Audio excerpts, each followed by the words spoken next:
வலைக்கும் வரஹ்மத்துல்லாஹி வபரகாத். நபிகள் நாயகம் ஸல்லல்லாஹு அலைஹி வஸல்லம் அவர்களுடைய வாழ்க்கையிலே நம்மளுடைய வாழ்க்கைக்கு தேவையான எக்கச்சக்கமான படிப்பினைகள் இருக்கின்றது.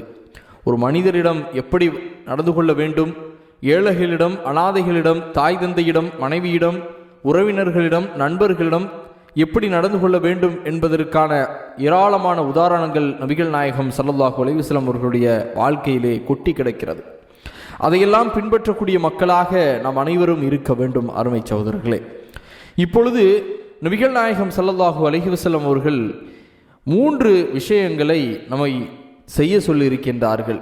இதனால் நம்மளுக்கு என்ன நன்மை ஏற்படுகின்றது என்பதையும் நபிகள் நாயகம் ஸல்லல்லாஹு அலைஹி வஸல்லம் அவர்கள் சொல்லுகின்றார்கள். முஸ்லிம் என்கின்ற நபிமொழி தொகுப்பிலே 5047வது ஹதீஸாக இடம்பெறுகின்றது. நபிகள் நாயகம் ஸல்லல்லாஹு அலைஹி வஸல்லம் அவர்கள் கூறினார்கள், அபூ ஹுரைரா ரலியல்லாஹு அன்ஹு அவர்கள் அறிவிக்கின்றார்கள் இந்த ஹதீஸை. தர்மம் செல்வத்தை குறைப்பதில்லை. மன்னிப்பதால் ஒரு அடியாருக்கு அல்லாஹ் கண்ணியத்தையே அதிகப்படுத்துகின்றான். அல்லாஹ்வுக்காக ஒருவர் பணிவு காட்டினால் அவரை அல்லாஹ் உயர்த்தாமல் இருப்பதில்லை. அருமை சகோதரர்களே, தர்மம் செல்வத்தை குறைப்பதில்லை. நாம் ஏதோ தர்மம் செய்தோம்னா நம்ம செல்வத்தில் கொஞ்சம் குறைஞ்சிரும் அப்படின்னு நம்ம நினைச்சோம் அப்படின்னு சொன்னால் நிச்சயமாக அது குறைந்துவிடும். இல்லை, மாறாக தர்மம் செய்தால் அல்லாஹ் ரப்புல் ஆலமீன் என் செல்வத்தை அதிகப்படுத்துவான் என்று நினைத்து கொண்டு நாம் தர்மம் செய்தால் நிச்சயமாக தர்மம் நம்மை அதிகம் செல்வத்தை கொடுக்கும் என்பதில் மாற்று கருத்து இல்லை.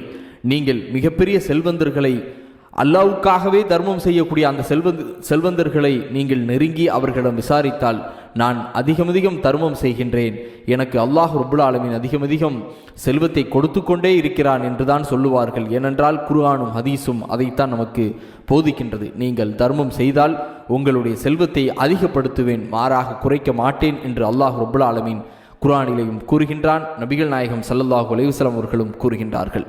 மன்னிப்பதால் ஒரு அடியாருக்கு அல்லாஹ் கண்ணியத்தையே அதிகப்படுத்துகிறான். இன்று நம்மில் பல பேருக்கு இல்லாத ஒரு குணம்தான் மன்னிப்பு. எந்த ஒரு செயலை ஒரு மனிதர் செய்தாலும் நான் அல்லாஹ்வுக்காக மன்னிக்கின்றேன், இந்த செயலை நீங்கள் எனக்கு செய்ததால் என்று அவரை மன்னித்தால் அல்லாஹ் மன்னித்தவர்களுடைய அந்த கண்ணியத்தை அதிகப்படுத்துகிறான் என்று நபிகள் நாயகம் ஸல்லல்லாஹு அலைஹி வஸல்லம் அவர்கள் கூறுகின்றார்கள். அதுக்கு அடுத்ததாக, அல்லாஹ்வுக்காக ஒருவர் பணிவு காட்டினால் அவரை அல்லாஹ் உயர்த்தாமல் இருப்பதில்லை.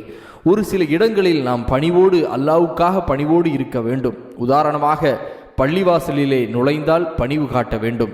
ஒரு சபையிலே நாம் உட்கார்ந்திருந்தால் அங்கே பணிவு காட்ட வேண்டும். இதெல்லாம் நாம் அல்லாஹ்வுக்காக செய்கிறோம் என்று நினைத்து கொண்டால் அல்லாஹ் அந்த இடத்தில் நம்மை உயர்த்தாமல் இருப்பதில்லை என்று நபிகள் நாயகம் ஸல்லல்லாஹு அலைஹி வஸல்லம் அவர்கள் கூறுகின்றார்கள். ஆக இந்த முத்தான 3 விஷயங்களை ஒரு மனிதன் ஃபாலோ செய்தால் நிச்சயமாக அவர்களிடத்திலே கண்ணியம் இருக்கும்.